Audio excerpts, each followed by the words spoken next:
Recording in progress. Good day, Ma'am Balaloy. So today I'm gonna present to you my regards to Activity 1 Operation System. So we are assigned to compare Windows 95, 98, ME, XP, Vista 7, 8 over 8.1, 10, and 11. So here is the contents of my presentation. The first one is vendor support. Next is the code name of each Windows, system type architecture, system requirements, features, application compatibility, backup and restore procedures, and installation procedures. So the first one is vendor support. So as you can see, nakalagay dito is sa Windows 95, 98, ME ay limited or no official support as they are obsolete. So ibig sabihin, yung version na to is considered as obsolete. And yung Microsoft, hindi na siya nagpo-provide ng official support dito. At yung users ay ini-encourage na mag-upgrade sa more modern secured operating system like yung Windows 11 na ginagamit natin ngayon. Next is yung sa Windows XP. So nakalagay dito is support ended in April 2014. So this means that yung support status ng XP ay nag-end na siya noong April 2014. Ibig sabihin, wala na siyang security updates or technical supports from Microsoft. Next is yung sa Windows 7. Extended support ended in January 2020. So, this means wala na siyang updates at hindi na rin nabibigay ng support na critical for security updates. Yung users ay ini-encourage din sila na mag-update into newer version like yung sa Windows 10 or 11. Next is yung sa Windows 8 over 8.1. Same sa iba, yung mainstream support niya ay nag-end din ng January 2018. Kumbaga, magkakasunod lang yan sila. Tapos, yung extended support niya ay available pa rin naman until January 2023. Although, hindi na siya advisable. Users with Windows 8 or 8.1 kino-consider na mag-upgrade to a more version. They are encouraged to upgrade more. Next is yung Windows 10, which is I'm currently using kasi mas marami siyang features na magagamit unlike sa 11 na pinaka-latest version, meaning hindi pa siya sobrang updated unlike sa 10.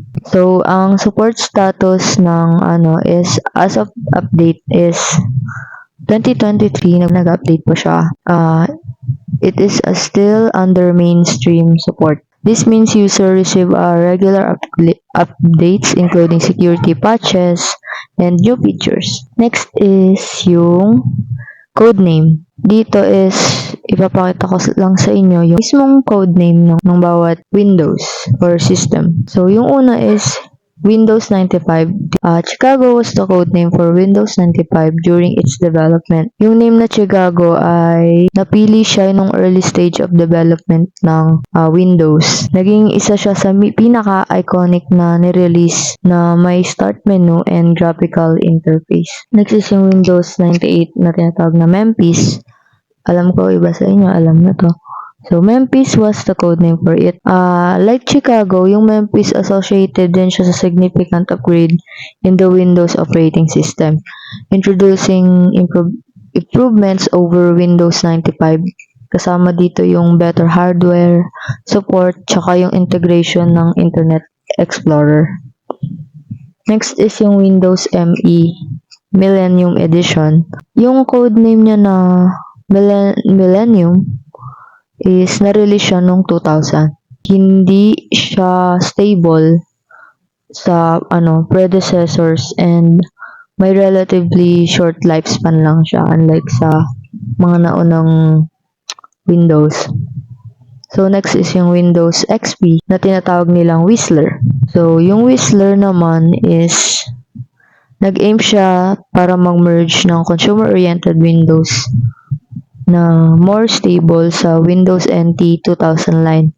It brought a more modern look and increased stability sa Windows platform. Mas modern na siya unlike sa dati nung panahon na nasa 2001 pa lang. So, ayan, improve. May bagong update. Yun naman kapag mga technologies. Next is yung Windows Vista na tinawag nilang Longhorn. Yung Longhorn, codename siya sa Vista. Ito naman, grabe yung changes in development nito during ng time ng kasagsagan nito kasi pinakilala nila yung bagong user interface na Aero. In-enhance nila yung security features and mas improved na yung multimedia capabilities na to. Sa Windows 7 naman, which is yung Vienna, it was an early code name for what eventually became Windows 7. Ayun nga, yung Vienna, Windows 7. Yung operation system na ito ay in-address yung criticisms of Windows Vista. So, kumbaga, yung mga kulang sa Windows Vista or yung Longhorn ay dinevelop ni Windows 7, which is si Vienna. Nag-gain siya ng popularity for its stability and performance improvements. So, next is yung Windows 8 na tinawag nilang Blue. Yung codename na to is often associated with the increased emphasis on touch-centric features and modern user interface ng Windows 8. Yung Blue ay nagbigay ng several enhancements and improvements hanggang sa konti-konti na siyang nakarating sa Windows 10 and 11. So, yung Windows 10 tinawag na threshold.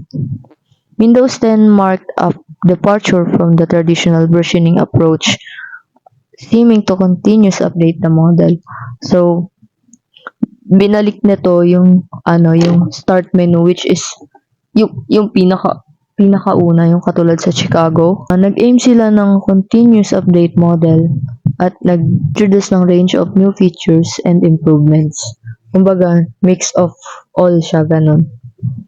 So, Windows 11 naman, na tinawag nilang Sun Valley, which is the currently latest version of Windows, niredesign nila yung start menu, taskbar, and other elements of the user interface.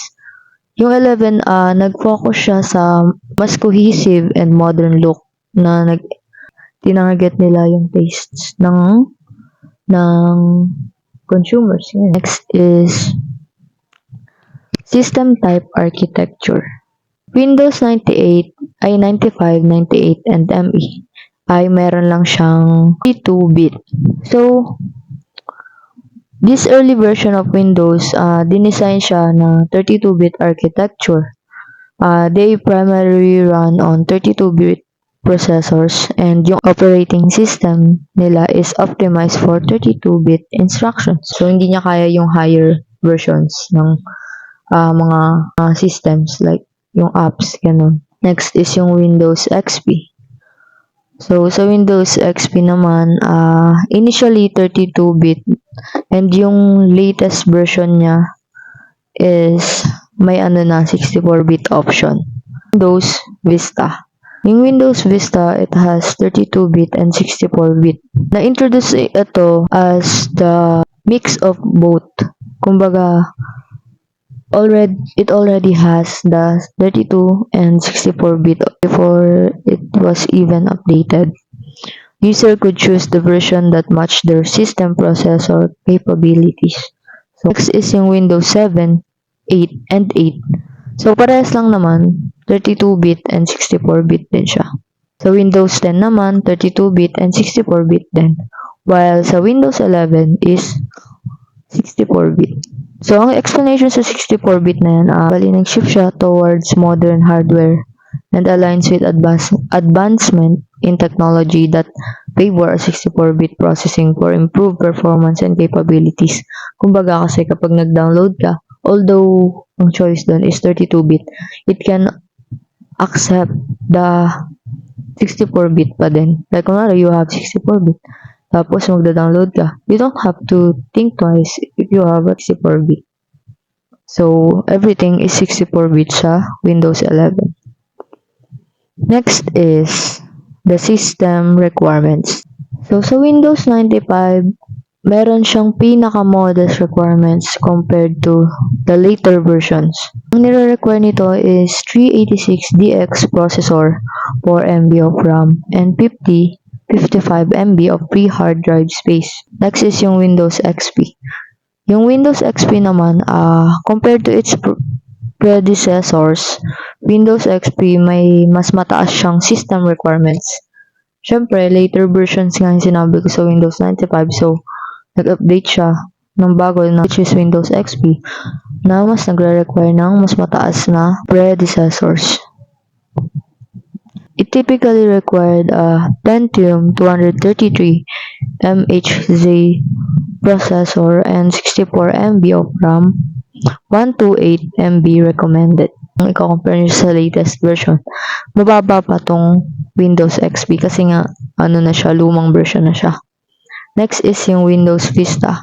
System requirements were considered demanding. Ni-recommend sa kanya is 1 GHz 32-bit, 86 or 64-bit processor, 1 gig of RAM, and 2 gigs of recommended, and 50 gig of free hard drive space. So, yung hard drive space, para siyang free space lang din na pwede mong paglagyan, no? Kunwari, na full na yun. Alam mong hindi kaya ng laptop mo i-handle yun. Next is, yung Windows 7. Improve on Vista's efficiency. So, tulad nga ng sabi ko kanina, yung system requirements ng Vistas is demanding. So, ito nga yung sinasabi ko sa inyo na mas better sa Vistas, which is Windows 7. Similar to Windows 7, nag-offer siya ng better performance on similar hardware.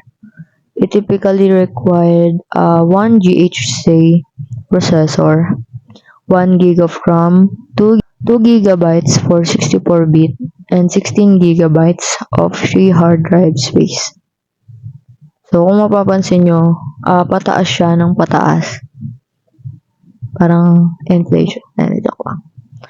So, next is yung Windows 8. So, similar to Windows 7, syempre, ganun nga, bali, tumataas lang talaga siya, nagbe-base lang din siya dun sa later version.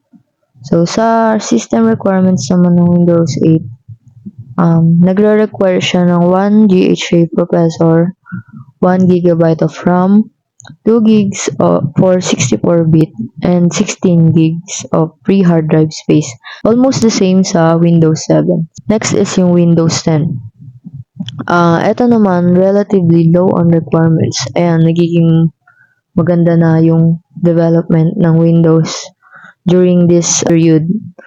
So, yung 10, nag-aim siya ng compatibility across wide range of devices. Nag-adjust siya dun sa yung mga baguhang technology, mga latest versions.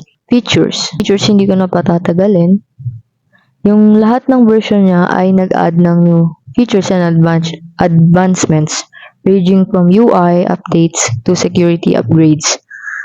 The start menu in Windows 95, System Restore in Windows Me, the Aero interface in Windows Vista, and the debut of the Metro interface in Windows 8 are all notable features. So, nabanggit ko to lahat kanina as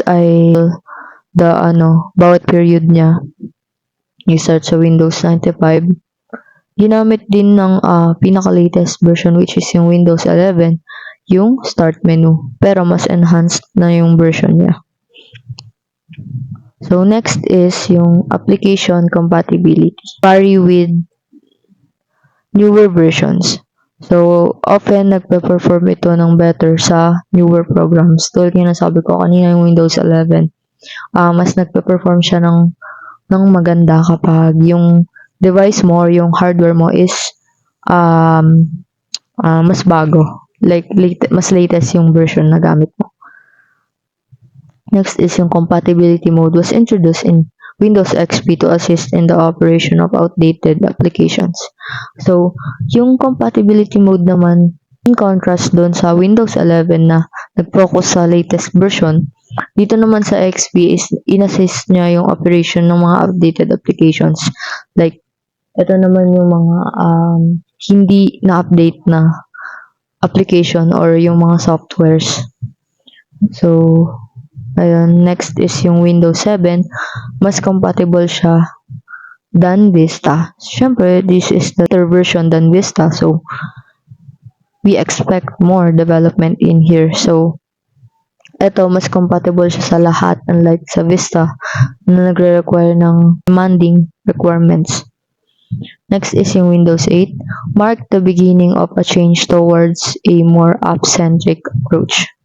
So, ito naman, ano naman siya, mas na-develop siya from Windows 7. Backup and restore procedures. Dito naman, Windows XP, introduce nila yung system restore. So, ito yung rolling back ng system files and settings. From the word itself, system restore. Kumbaga, ayun, binalik nila yung files and settings, yung pwede mong ibalik yung mga laman. Next is Windows 7. Dito naman, in-enhance nila yung backup options with a backup and restore center, allowing scheduled backups and mga system image restoration. Next is yung Windows 8. Ito naman, nag-integrate sila ng mas cloud-based features para ma-allow yung users na ma-sync yung settings and files nila with Microsoft accounts. Like, next is yung Windows 10. Ito naman, nag-continue sila na mag-expand into cloud features. Nag-emphasize sila sa OneDrive integration for automatic backup of import folders and improve system restore capabilities. Next is yung installation procedure. Windows 95-98. Ito, gumamit sila ng floppy disk initially. And yun, later versions, nag-move sila into CDs and DVDs. Dito naman, nag-transition sila sa CD, ROMs or read-only memories for installation. Next is Windows 7, 8, and 10. Dito naman yung streamlined installation. So, mas visually appealing na siya and user-friendly. May automatic driver installation na siya. Tapos, nag-reduce na siya ng need for manual driver installation in many cases. Next is yung Windows 11. Dito naman, nag-continue yung trend of simplified installation process. Nag-maintain sila ng compatibility with installation via USB drives and other traditional methods. Brief summary lang dun sa presentation ko. So, while presenting, pinakita ko lang yung history ng development ng Windows na transition from the outmoded Windows 95, 98 to the more modern Windows 11 na nagre-represent ng continual improvements in vendor support, system architecture, requirements, features, application compatibility, backup procedures, and installation process. That would be all. Thank you.